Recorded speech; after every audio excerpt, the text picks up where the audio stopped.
There is a notebook in the bottom drawer of my desk that I have not opened in 11 years. 40 pages, give or take, of yellowed paper covered in handwriting I cannot read. Swedish, old Swedish at that, the kind written by men who learned their letters before the current century had fully decided what it wanted to be. The drawings are something else. Those I can read well enough. Angles and measurements, cross-sections of walls rendered in careful pencil, numbers written beside them that mean nothing to a man who studied medicine in Philadelphia and everything to a man who understood how cold kills in Nebraska. The woman who inherited that notebook from her father carried it from Dalarna, Sweden, to Liverpool, from Liverpool across the Atlantic to New York, from New York by rail and wagon to Loup County, Nebraska territory, where she and her husband filed a homestead claim on 160 acres of Sand Hills grass in the spring of 1873. Her name was Marta Lindqvist. Her husband was Eric. Eric died of typhoid fever in the summer of 1877, which was not unusual in those years, and left Marta with the claim, a soddy that needed work, and 2 adult children living far enough away that they might as well have been in Sweden still.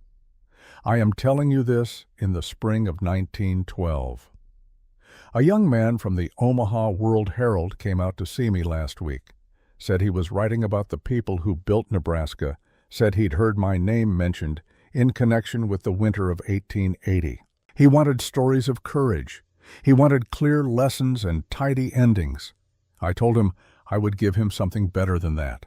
I would give him what actually happened. What actually happened began, as far as I can determine, on a Thursday morning in September of 1879, when I rode my horse past the Lindqvist homestead on my way back from the Sorensen place and noticed Marta standing outside her soddy with a spade, digging. You need to understand what September looked like in Loup County in those years before I can explain why a woman digging dirt in autumn was worth noticing at all. The Sand Hills of Nebraska are not the most forgiving country. The land rolls in long, low waves, like a sea that forgot to move, covered in bluestem and buffalo grass that held the sand in place well enough but did not inspire confidence in a man who had spent his early years among brick buildings and cobblestone streets. The soil was not the black loam of eastern Nebraska. It was sandy, pale, and it shifted. The grass roots were what held everything together, which is why the settlers cut it into bricks and built their houses from it, not because sod was good building material, but because it was the only building material that did not need to be hauled in from somewhere else. A soddy, for those who have not lived in one, is a house made of earth. You cut the sod into blocks roughly 2 feet thick, stack them like bricks, leave openings for windows and a door, set some kind of roof over the top, and call it a home. In mild weather, a soddy is tolerable. In summer, it stays cooler than a wood frame house. In an ordinary Nebraska winter, it keeps a family alive with reasonable firewood consumption. The walls are thick and the earth holds some heat. The trouble is that ordinary Nebraska winters were not the only winters Nebraska provided. I had been practicing medicine in Calamus since 1874, and in those 5 years I had watched 3 families lose members to cold, not to frostbite suffered outdoors, but to the slow collapse of shelter when temperatures dropped beyond what the walls were designed to manage. A soddy with 24-inch walls and a family burning cottonwood through the night would hold somewhere between 35 and 40 degrees Fahrenheit when the outside temperature reached 20 below. That was survivable, barely, for healthy adults. It was not reliably survivable for children, for the elderly, or for anyone whose fuel supply ran shorter than the cold spell lasted. I had noted this in my records with the dispassion that medicine requires and the helplessness that frontier medicine enforced. I could treat frostbite. I could not build better walls. So when I rode past the Lindqvist place that Thursday and saw Marta digging, I pulled up my horse. She was working around the perimeter of her soddy with a methodical patience that I would come to recognize as characteristic of everything she did. Not frantic, not rushed. though the morning was already cool enough that her breath showed. She was cutting a narrow trench around the outside of her house, maybe a foot and a half wide, going down to what I judged was roughly the depth of the original sod brick foundation. She had been at it for some time. The removed earth was piled neatly to one side. I did not call out to her immediately. I watched for a few minutes, which is a habit I developed early in my career after I learned that interrupting people who are working in order to ask them why they are working is one of the least efficient ways to acquire information. Eventually, she looked up and saw me. Marta Lindqvist was 54 years old that September. She was a tall woman, broad-shouldered, with white hair she kept pinned under a dark cloth. Her hands, when I shook them on formal occasions, felt like good leather that had been worked to softness over many years. Her English was functional but slow. She chose her words the way a careful man chooses his footing on uncertain ground, placing each one deliberately before trusting her weight to it. She nodded at me. I tipped my hat and asked, in what I hoped was a neutral tone, how she was keeping. She said she was keeping well. Then she went back to digging. I tied my horse to her fence post and walked over. She did not object to my presence, which I took as an invitation to stay. After a moment she stopped, leaned on the spade, and looked at me with the expression of someone who has decided to attempt an explanation they are not certain will land correctly. She went inside. I waited. She came back with a notebook. Small, covered in dark cloth, the pages soft with age and handling. She opened it to a page near the middle and held it out to me. The drawings were precise. Cross-sections of walls, viewed from above, showing layers. 3 distinct layers, with what appeared to be a gap between the first and second, and annotations in Swedish I could not decipher. Beside one of the drawings were numbers that I recognized as measurements: 6 inches for the gap, 12 for the outermost layer. At the bottom of the page, a sketch of a wall in profile, thicker at the base than at the top, angled outward in a shallow slope. I looked at the drawings for a long time. Then I looked at the trench she was digging. She pointed to the gap shown in the drawing, then pointed to where the trench was cut, then held her 2 hands up parallel to each other with a space between them, and said in English very clearly, "Still air. I am a physician. I know what still air means in the context of the human body. We tell patients recovering from fever to wear layers, not because fabric alone retains heat, but because the air trapped between layers does not circulate, and air that does not circulate does not carry heat away. It was not a complicated principle. I had simply never considered applying it to a wall. I looked at the trench, and then at the notebook, and then at her, and I asked where her father had learned this. She said, "Dalarna. My father built houses in Dalarna, his father before." Then she took the notebook back and went on digging. I did not tell anyone in town what I had seen that morning. This was partly because I had nothing conclusive to report, and partly because I had already taken the measure of how Calamus, Nebraska would receive the information that a Swedish widow was excavating around her soddy in a manner nobody recognized. The town had opinions about Marta Lindqvist before I ever arrived at her fence post that September. Not hostile opinions, but the particular kind of watchful uncertainty that frontier communities directed at anyone who did things differently than the established methods, which were themselves only a few years old and of unproven reliability. She was a foreigner who spoke with effort. She had declined 2 separate offers of assistance from neighboring homesteaders after Eric died, which people interpreted variously as pride, stubbornness, or some cultural peculiarity they lacked the vocabulary to name. She had wintered alone successfully twice already, which generated less admiration than it might have because people preferred to believe those winters had been mild rather than revise their assessment of what she was capable of. Hezekiah Dunmore, who ran the only general store in Calamus and therefore occupied a position of social as well as commercial centrality, was the first person to raise the subject with me. This was about a week after my visit to the Lindqvist place. He mentioned, while I was purchasing lamp oil, that Mrs. Lindqvist had been doing something odd to her house. I said I had noticed. He said he wasn't sure it was wise, going into winter with the outside of your walls torn up like that. He said he'd seen a man in Ohio years back try an unconventional approach to insulating his root cellar, and it had not worked out the way the man intended. I asked what had happened. Dunmore said the cellar had flooded in spring, and the man had lost most of his stored vegetables. Then he moved on to whether I needed anything else. It was not, on its surface, an unreasonable concern. Digging around the foundation of a sod house was not a self-evidently wise thing to do. Sod construction depended on the mass of the earth pressing together and staying together, and anything that compromised the base of that system introduced variables that most settlers preferred not to introduce in September with winter approaching. The Reverend Thomas Aldgate, who passed through Calamus on his circuit every 6 weeks, had a different set of concerns entirely. He found me at my office about 2 weeks into Marta's project and said he was troubled. I asked why. He said, carefully, that he worried about the image it presented, a widow living alone, working her land in ways that nobody recognized, keeping to herself.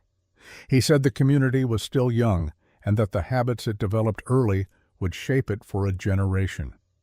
He said he hoped Mrs. Lindqvist was making choices rather than simply responding to necessity. I told him I believed she was making choices. He said that was what he hoped to hear, and left, and I noted that he did not ask what choices she was making or whether they were sound ones. The choices themselves were, in the end, less important to him than the question of their origin.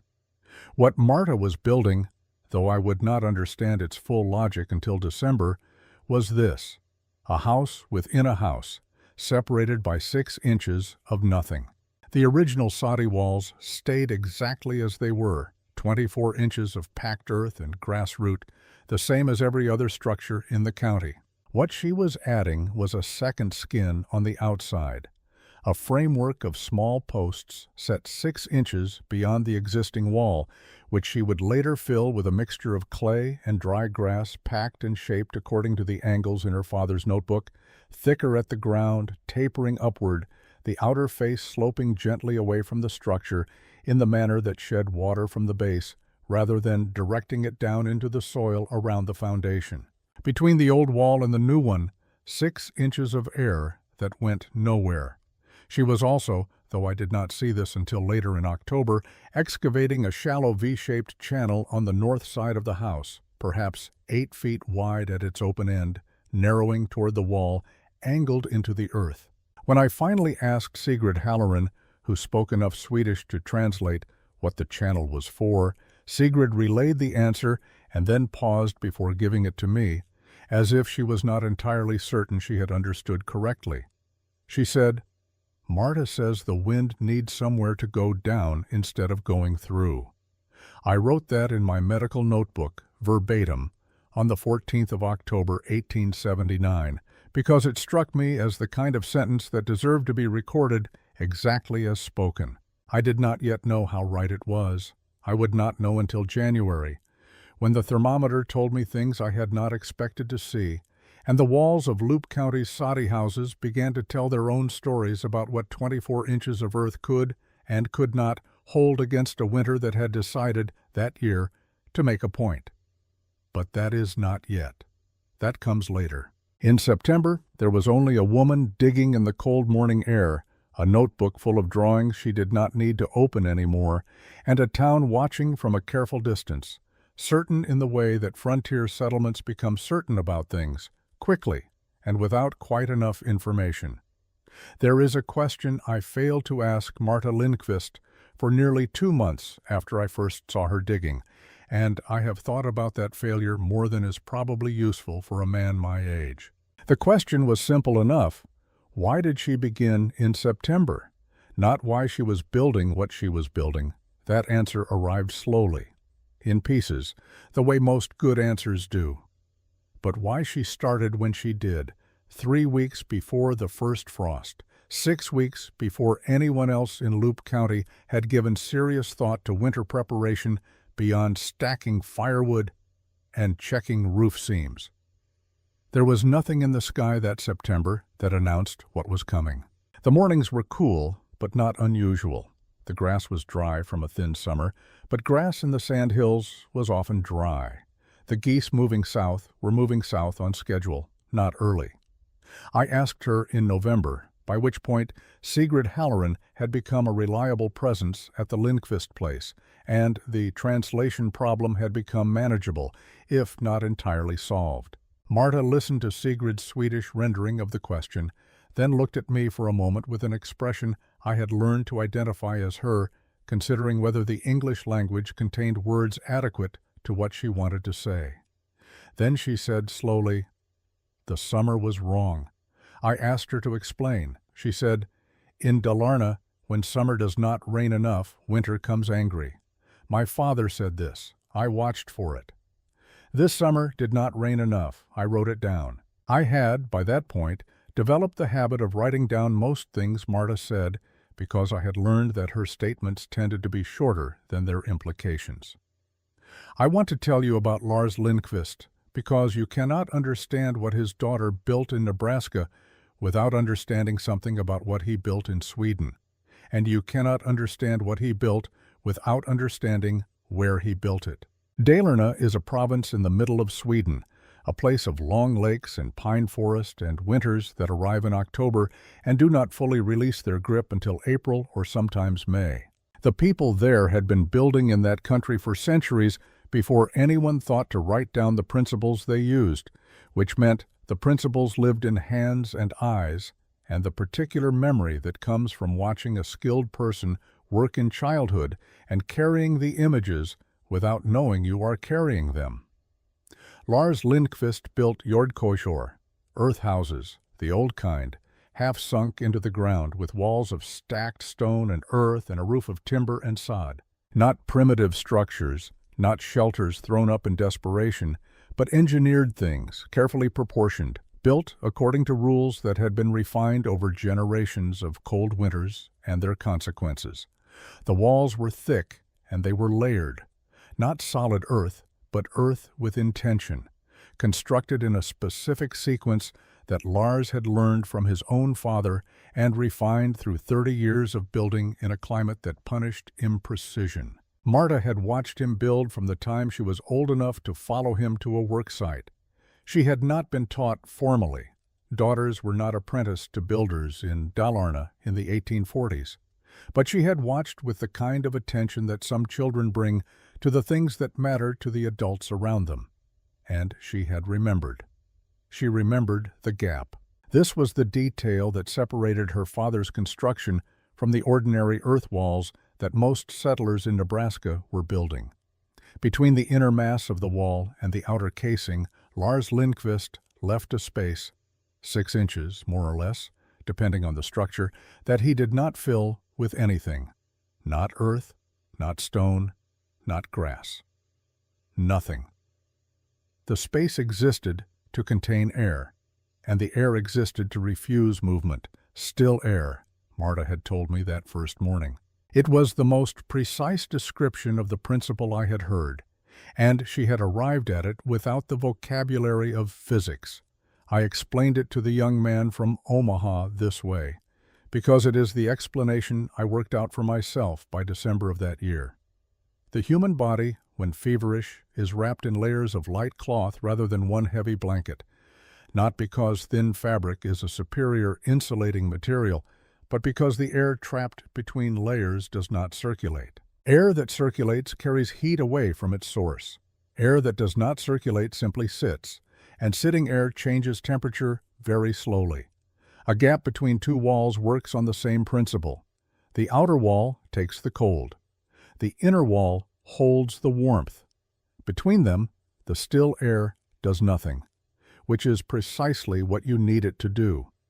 I had known this principle in the context of the human body for 20 years. It had not occurred to me to apply it to a building until a 54-year-old Swedish woman held up her 2 hands in the September wind and showed me. The construction itself took most of October and the first 2 weeks of November, and I watched enough of it, in visits spread across those weeks, to assemble a reasonably accurate account of how it proceeded. The first step after the perimeter trench was the framework. Marta cut posts from cottonwood, the only wood readily available in that part of Nebraska, a soft and fibrous timber that the old settlers used because it was there rather than because it was good, and drove them into the base of the trench at intervals of roughly 18 inches, positioned precisely 6 inches from the outer face of the existing sod wall. The posts were not tall, perhaps 30 inches above the trench bottom, which would put them level with the original wall's upper course once the fill went in. She connected them at the top with horizontal stringers lashed with strips of leather she had saved from a worn-out harness. The framework was not beautiful. Cottonwood posts cut with a hatchet and tied with leather scraps have a provisional look to them, and more than one person who rode past the Lindqvist place that October slowed their horse and looked, and then rode on without stopping, their expression suggesting they had added this new development to a growing private list of things about the Lindqvist widow that they could not adequately explain.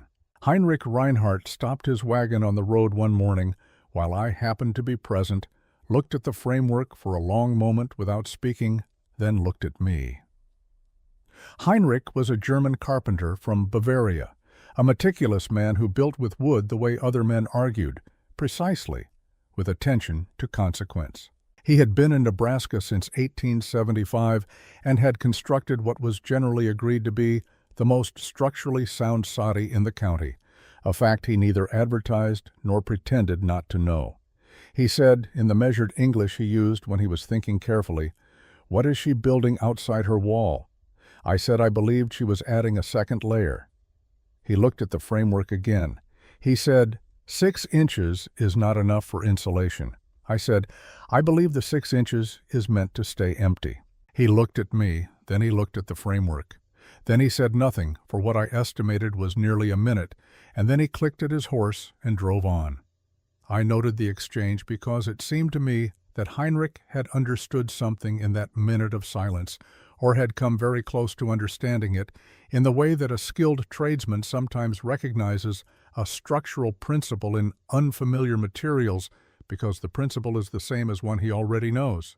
The fill for the outer layer came from the creek bank half a mile east, clay-heavy soil that Marta chose specifically, passing over the sandy topsoil of the surrounding ground in favor of the denser material from the lower bank. She moved it in a 2-wheeled cart she had repaired herself after a wheel spoke had cracked the previous spring, making 4 and sometimes 5 trips on days when the weather permitted, carrying loads that I would not have wanted to push uphill on a warm day, let alone in October wind. I asked Sigrid once whether Marta had considered asking for help with the hauling. Sigrid relayed the question. Marta's answer, as Sigrid translated it, was, who would she ask? It was not self-pity. It was a genuine accounting of available resources, stated without complaint in the manner of someone who had learned that the difference between what you had and what you needed was a problem to solve, not a grievance to carry. Eric had been dead 2 years. Her nearest neighbor was Sigrid herself, 3 miles east, with 3 children and a husband whose back had been unreliable since a loading accident in the spring. The settlers beyond that had their own preparations to manage. The arithmetic of frontier assistance was not cruel, but it was honest, and Marta was an honest reader of arithmetic. She mixed the clay with dry grass at a ratio she measured not with instruments but with her hands, taking a quantity of clay, adding grass in amounts she assessed by feel, working the mixture until it reached a consistency she appeared to recognize. I watched her do this one afternoon and asked Sigrid to ask her how she knew when the mixture was right. Marta pressed a handful of the mixture firmly in her palm, then opened her hand and showed me the result, a cohesive mass that held its shape but did not crack at the edges. She said, "My father's hands knew this. I watched his hands." The mixture went onto the framework in courses, packed firmly around the posts, worked into the gaps between the frame members, built up layer by layer with a smoothing motion she applied with the flat of a wide wooden blade she had shaped herself from a cottonwood plank. The outer face was not vertical. This was the detail that most puzzled the people who watched. The wall leaned slightly outward at the base, wide at the bottom and narrowing as it rose, not dramatically, but unmistakably. The angle was subtle enough that a man standing at a distance might not notice it, but it was there, and it was deliberate. The notebook had a number for it. I saw Marta check the notebook exactly once during the entire construction. On a morning in mid-October when she was beginning the outer wall's upper courses, she went inside, came back with the book open to the page with the cross-section drawings, held it up and compared what she had built to what was drawn, then nodded and went on. I asked Sigrid to ask what she was checking. Sigrid said, "She says she wanted to be certain she remembered the angle correctly." She did. The angle, as I later calculated by measurement, produced an outer face inclined approximately 12 degrees from vertical, wide at the base, where the wall met the earth and where water and cold air alike would press hardest, and narrowing toward the top. The clay-grass mixture at the base was nearly 14 inches thick. At the top of the wall it was closer to 9. This produced, as I eventually understood, two effects simultaneously. It directed rainwater away from the foundation rather than into it, and it concentrated the greatest thermal mass at precisely the point where cold most aggressively attacked. It was not a complicated idea. It was the kind of idea that looks obvious once someone has demonstrated it, which is the surest sign that it required genuine intelligence to arrive at before the demonstration existed. The north side channel came last. Marta dug it in late October, working in the first light frosts of the season, and it was the feature of her construction that generated the most open skepticism from Calamus. The trench on the other three sides of the house was at least explicable by analogy to foundation work that people had seen before. But the V-shaped channel on the north side, 8 feet wide at its open end and narrowing to perhaps 2 feet where it approached the house, angled down into the earth at the wall's base, rather than stopping at grade level, looked like nothing any settler in Loup County had seen anyone build. Dunmore mentioned it to me twice in 1 week. He said it looked like a drainage ditch but was pointed the wrong direction for drainage. He said he hoped she knew what she was doing. He said it in the tone of a man who was not certain she did. A circuit rider named Beaumont, passing through on his way north, stopped at Marta's fence to water his horse and spent a few minutes looking at the channel. He later told someone in Calamus that he had seen stranger things on the frontier but was not immediately sure what they were. This story circulated with some amusement. What the channel did, as I understood it from Sigrid's translation and my own observation across 2 winters, was refuse the wind its approach. The sand hills, in winter, receive wind from the north with nothing to slow it between the Nebraska line and the Canadian border, flat land, short grass, and the particular freedom of unobstructed space that makes prairie wind different from mountain wind or coastal wind. It does not gust and drop. It builds and sustains. Against a flat wall, that sustained pressure finds every imperfection, every gap between a door frame and its jamb, every hairline crack where settling has separated one sod course from another. It pries. It locates weakness the way cold water locates low ground. The channel gave the wind somewhere to go that was not through the wall. Air moving at speed across open ground and meeting a depression does not leap cleanly over it. It bends downward, loses coherence, separates into currents that cancel each other at the base of the depression before reassembling on the far side. The force that arrived at the wall after crossing the channel was a fraction of what had crossed the open ground before it. Marta had no word for this principle. Her father had dug similar channels on the north faces of his Jordkojur in Dalarna to manage the fjord winds, and she had watched him do it, and she had remembered the shape. The shape was what mattered. The physics behind the shape she had never been asked to articulate, and she did not, in her experience, need to articulate a thing in order to use it correctly. This distinction, between knowing why and knowing how, would occupy my thinking for many years afterward. I raised it with a colleague in Lincoln, a man with more formal training in natural philosophy than I possess, and he told me that the Romans had built heating systems under their floors based on principles they understood perfectly well in application and not at all in theory, and that the floors had kept the Romans warm for 500 years regardless. I thought of that conversation in January when I stood inside Marta Lindqvist's soddy with my thermometer and read a number that did not seem possible given what was happening to the air outside her walls. But January was still ahead of us, and between the last days of October and that January morning lay November and the first real cold and the first real indication of what she had built. That comes next. The construction was finished on the 4th of November, 1879, which I know precisely because I wrote it in my medical notebook the morning Marta drove the last course of clay-grass mixture smooth along the north face of her outer wall and stepped back and looked at what she had made. I was present by chance rather than design. I had been out to see a child at the Paulson place, 2 miles south, and had stopped at the Lindqvist homestead on my return because I had been stopping there regularly enough by that point that my horse had developed the habit of slowing at her fence post without being asked. Sigrid Halloran was there as well, sitting on an overturned bucket in the thin November sunlight, watching. Neither woman said anything when I tied my horse and walked over. There are completions in a craftsman's work that announce themselves without ceremony, and this was one of them. The finished structure looked, from a distance of 20 yards, approximately like a soddy that had been inexpertly enlarged. The outer walls stood perhaps 2 feet beyond the original perimeter, the clay surface darkening as it dried in the November air, the battered angle of the outer face visible if you knew to look for it. The north side channel was the only element that read as clearly intentional to a knowledgeable eye. The V-shape cut cleanly into the earth, its sides smooth, oriented directly into the prevailing wind's approach. Up close, the workmanship told a different story. The courses were even. The clay had been packed without voids. I pressed my thumb against the surface in several places and found no soft spots, no hollow resonance. The angle of the outer face was consistent from ground to cap.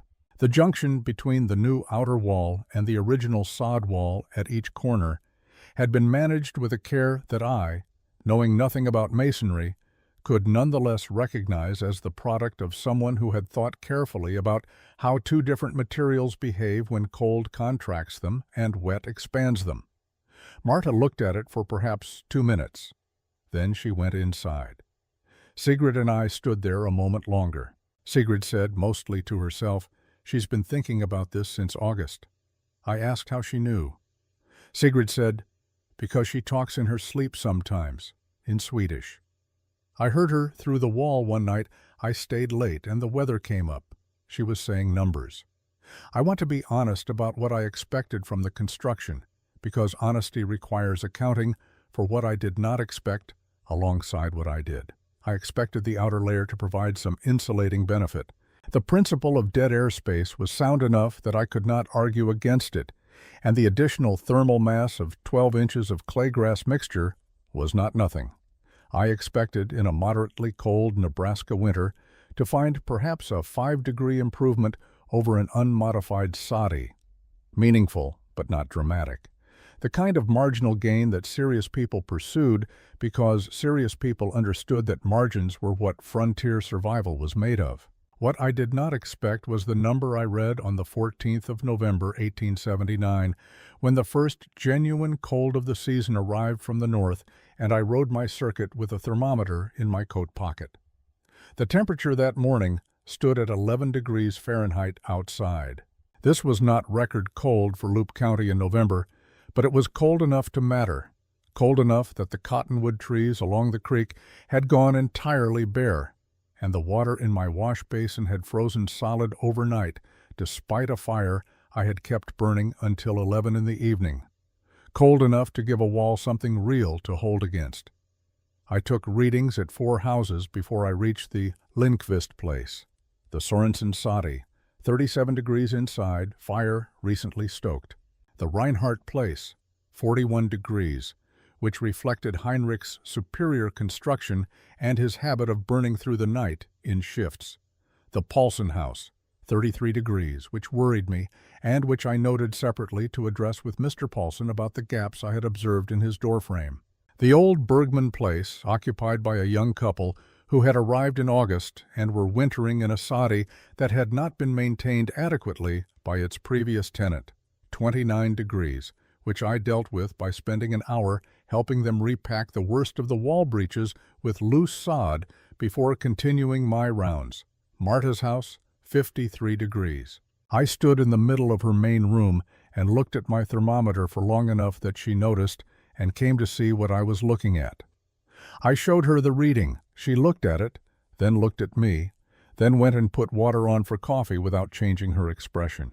I went back outside and stood for a moment in the 11-degree air and then went back inside and took the reading again, standing in different positions to confirm I had not managed to hold the thermometer near the stove or some other heat source without noticing. The readings were consistent. 52, 53, 52. I wrote the number down. Beside it, I wrote the outside temperature, the time, the wind speed as best I could estimate it, and a note that the fire in Marta's stove had been banked low, not burning actively, coals only. Then I wrote a question in the margin that I had not thought to ask before. How much of this is wall and how much is ground? Because Marta's soddy, like all soddies, sat on the earth rather than on a raised foundation. The floor was dirt, packed hard and covered with braided rugs. Below that dirt, 4 or 5 feet down, the ground held a temperature that varied very little across the seasons, somewhere between 45 and 55 degrees Fahrenheit, regardless of what the air above it was doing. I had known this as a medical fact, useful for understanding why people who worked in root cellars did not freeze even in hard winters. I had not thought about it in relation to what Marta was building until I stood on her dirt floor with a 53-degree reading and looked down. The wall held the cold out. The ground contributed warmth from below. Between the two, a sealed space that the wind could not enter and the temperature could not easily leave. I drank her coffee and asked Sigrid to ask her whether she had thought about the ground when she designed the system. Marta listened to the question, then said something brief in Swedish. Sigrid said, "She says her father always built down first and up second. She says you build into the earth before you build above it, because the earth is already doing the work and you should not fight it." I wrote that down too. November proceeded with the particular rhythm of a frontier month that has not yet decided whether it intends to be serious. Cold mornings, occasional warmth by afternoon, wind that came and went without settling into the sustained northerly assault that December would bring. I continued my weekly readings at the Lindqvist house and began keeping a parallel record at the Reinhardt place, since Heinrich had built well enough that comparing his soddy to Marta's gave me something more useful than comparing good construction to poor construction. In the third week of November, with outside temperatures ranging between 5 and 22 degrees, Heinrich's house maintained an interior between 40 and 45 degrees on a firewood consumption that he reported to me as 2 full loads of cottonwood per week. Marta's house held between 49 and 54 degrees on less than 1 load. I showed Heinrich these numbers on a Friday afternoon when he came into Calamus for supplies. He looked at the columns in my notebook for a long time, and I could see him doing the arithmetic, not just of temperature, but of fuel, and behind fuel of money, and behind money of what a winter that ran long might cost a family that had calculated its supply on the assumption of ordinary cold. He said, "These numbers are correct?" I said they were from my own thermometer, read personally. He said nothing further. He purchased his supplies and left. But that evening, Sigrid mentioned to me when I stopped by her place on my return ride that she had seen Heinrich standing outside the Lindqvist house for some time in the late afternoon, hands in his coat pockets, looking at the outer wall. The construction challenges had not ended with the finishing of the main structure. I should say this plainly because the outline of what Marta built is easier to admire than the process of building it was to endure, and the difficulty of the process is part of what makes the result worth understanding. The clay-grass mixture had given her trouble in the second week of October, when a night of rain followed by a sharp freeze produced cracking along the upper courses of the east wall. She had returned to the creek bank for more material, adjusted the grass ratio by feel until the new mixture had a different plasticity than the first, and repacked the cracked sections with a care that I observed her applying with the same patient attention she brought to every other aspect of the work. She did not appear distressed by the setback. She appeared to regard it as information. I asked Sigrid to ask her how she knew what the new mixture needed. Marta's answer, as translated, was, "The old mixture forgot the frost. The new mixture remembers it."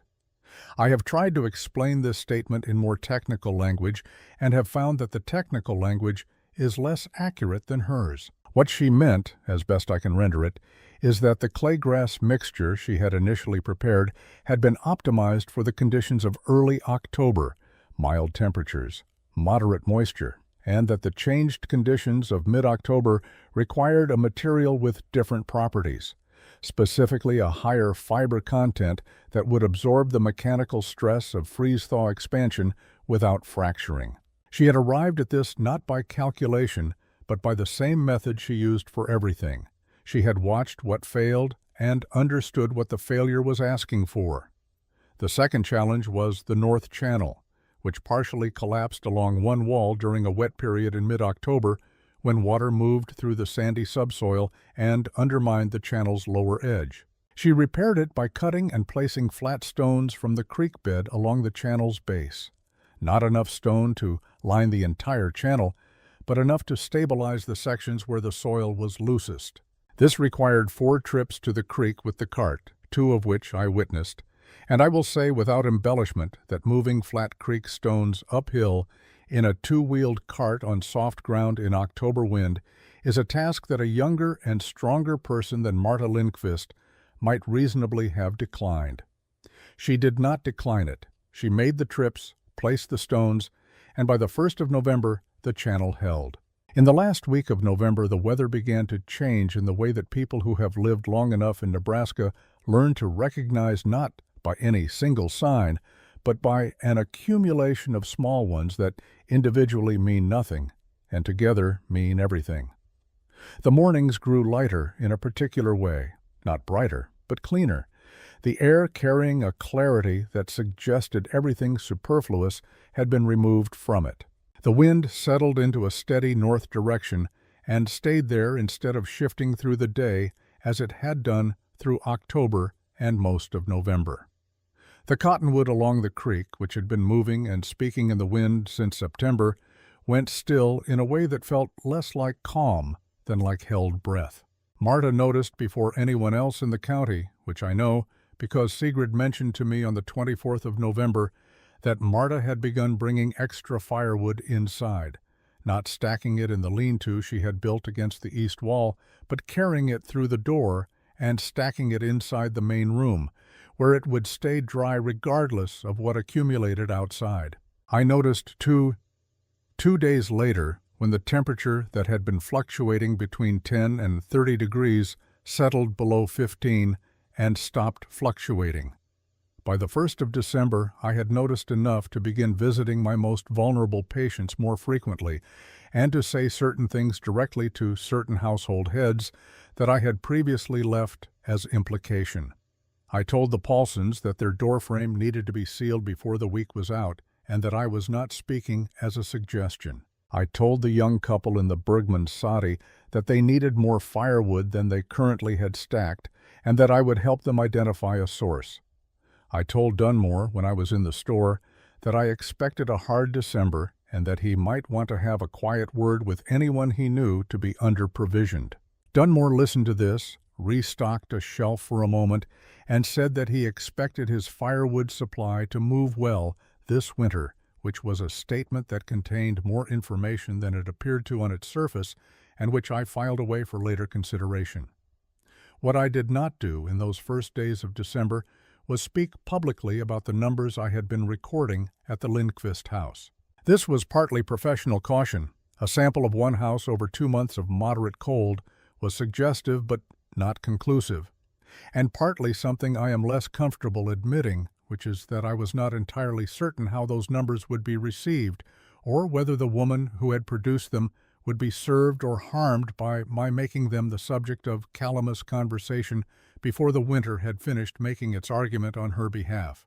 Marta did not need my protection.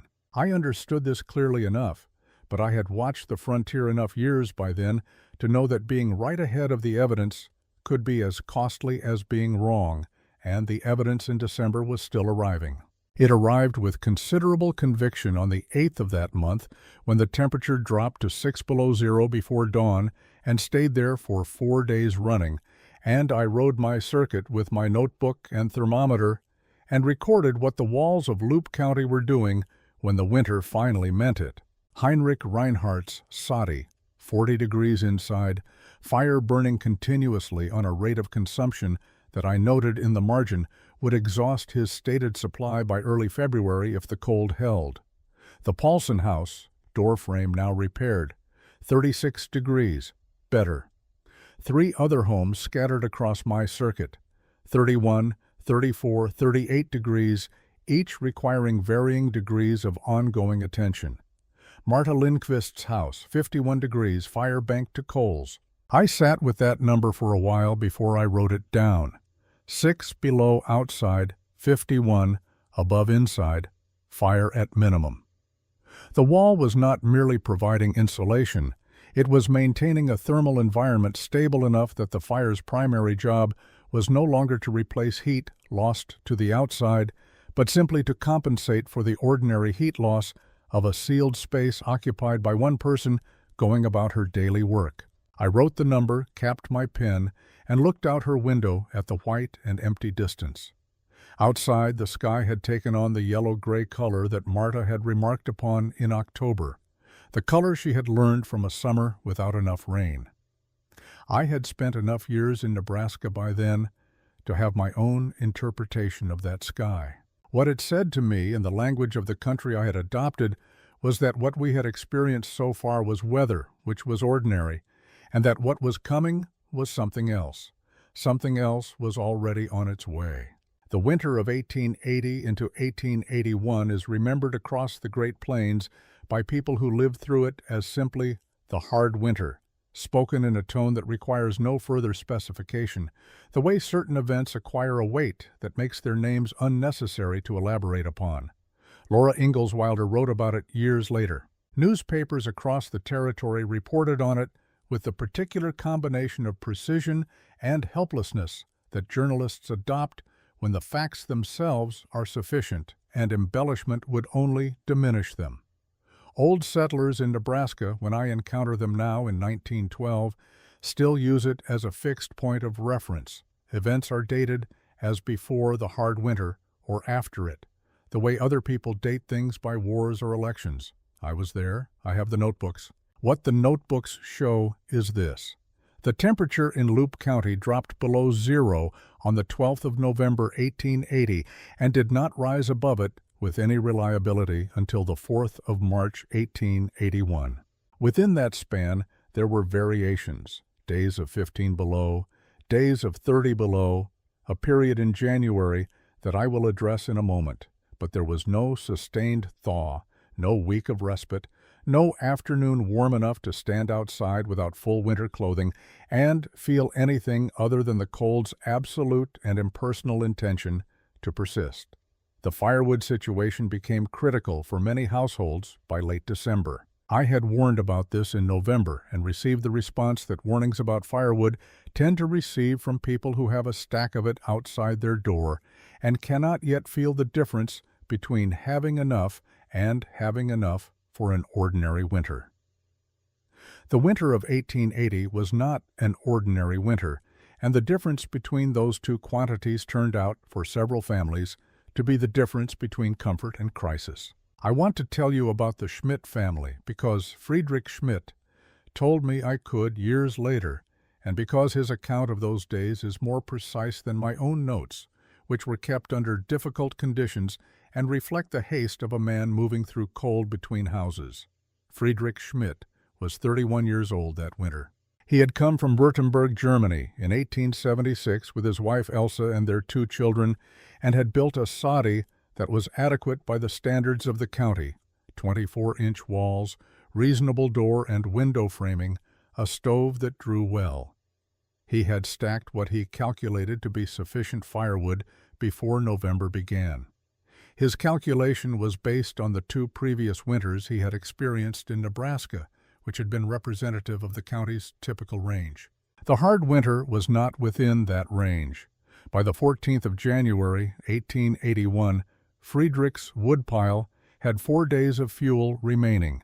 The outside temperature had been below -20 for 6 consecutive days. Inside his house, which I visited on that date, my thermometer read 31 degrees, cold enough that the children slept in their coats, that water stored indoors froze overnight, that the effort required to maintain the stove consumed time and attention that left less of both for everything else.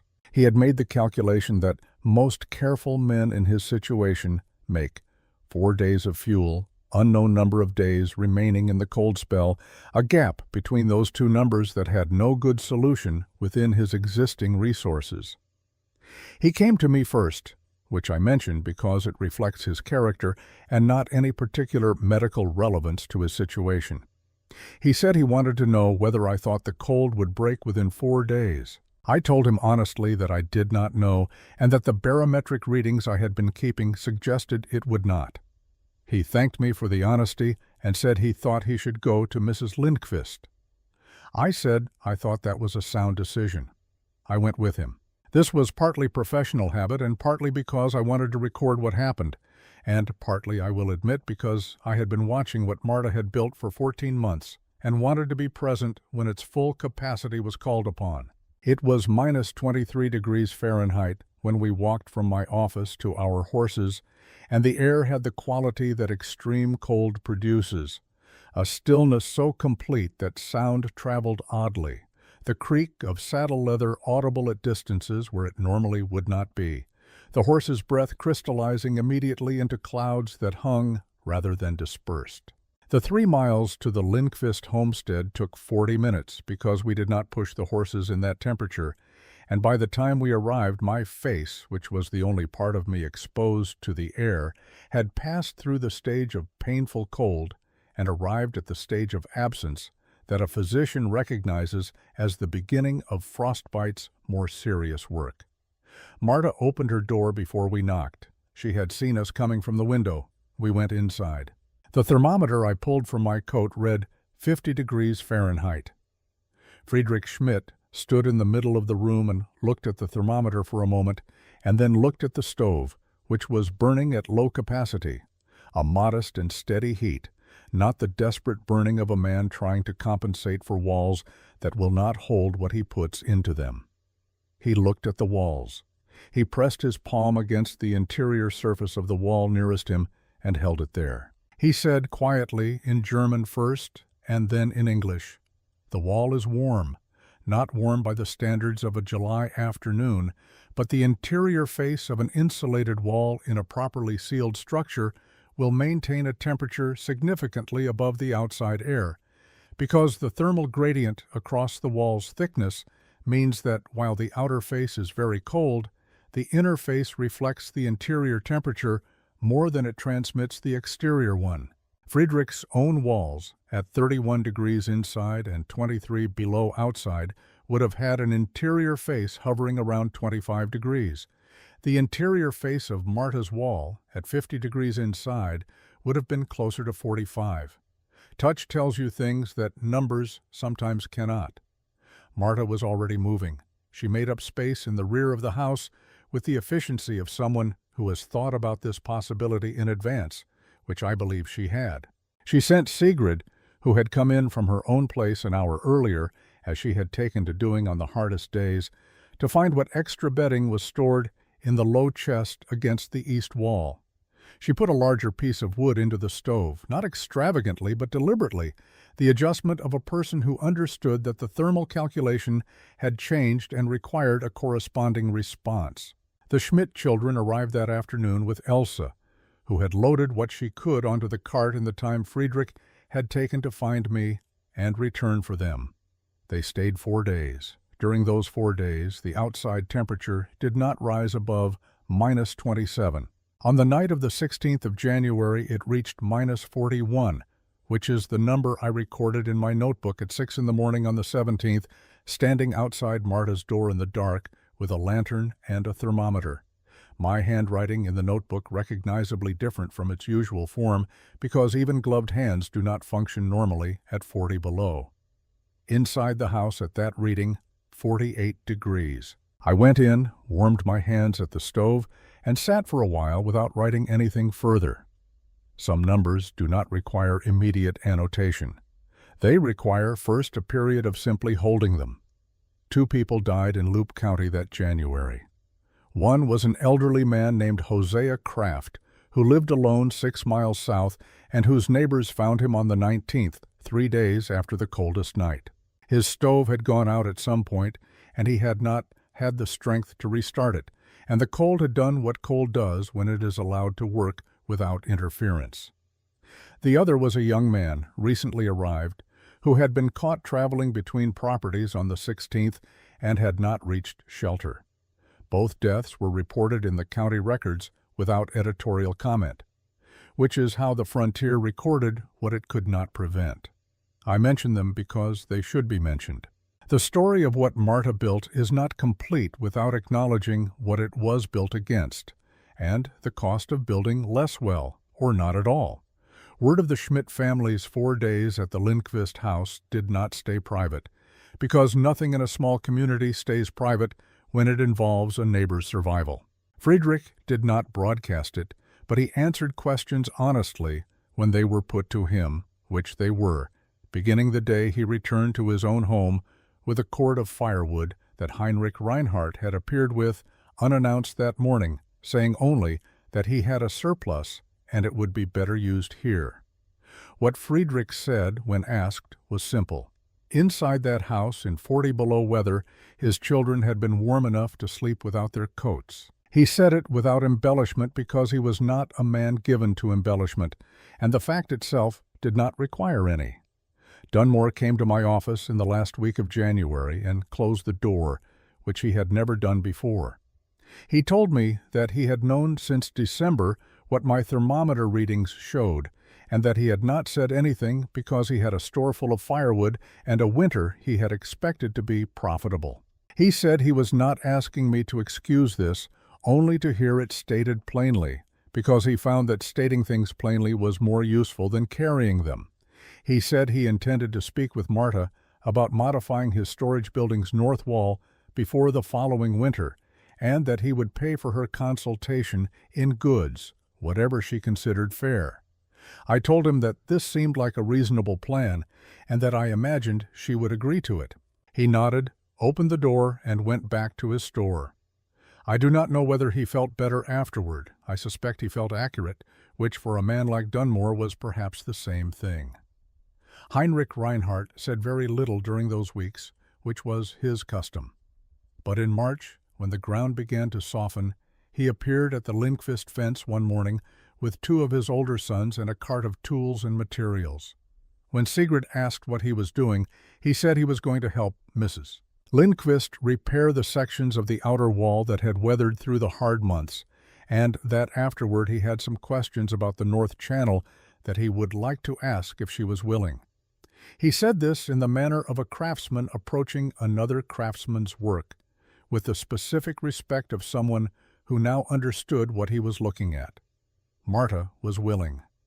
The repairs took 2 days. The questions took longer, and the conversation that resulted, conducted in German and Swedish and English in varying combinations with Sigrid managing the gaps, produced a document that Heinrich wrote out in a careful hand that winter, a set of instructions for constructing the outer wall system, rendered into terms a German carpenter could work from, with annotations in Marta's Swedish added beside the measurements that differed from the notebook's original figures based on what the hard winter had revealed about the Nebraska climate specifically.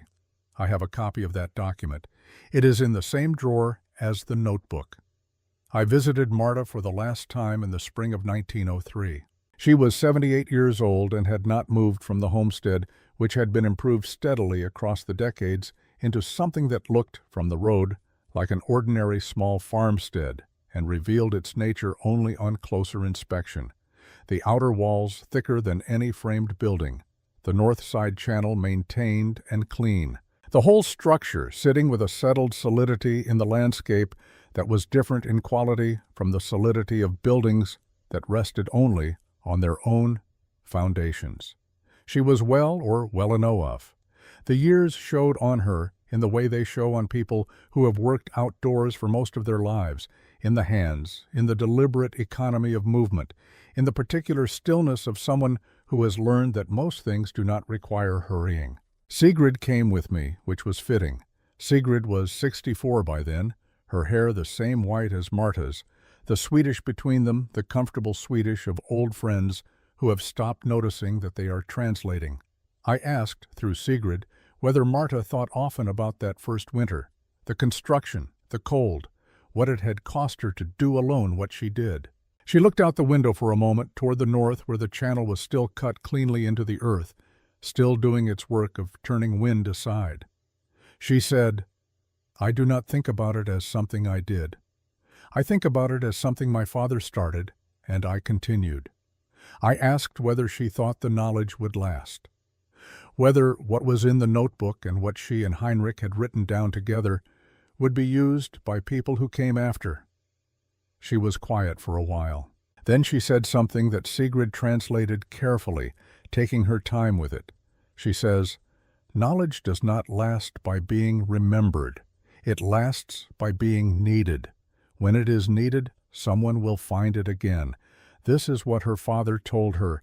He said he had not invented anything.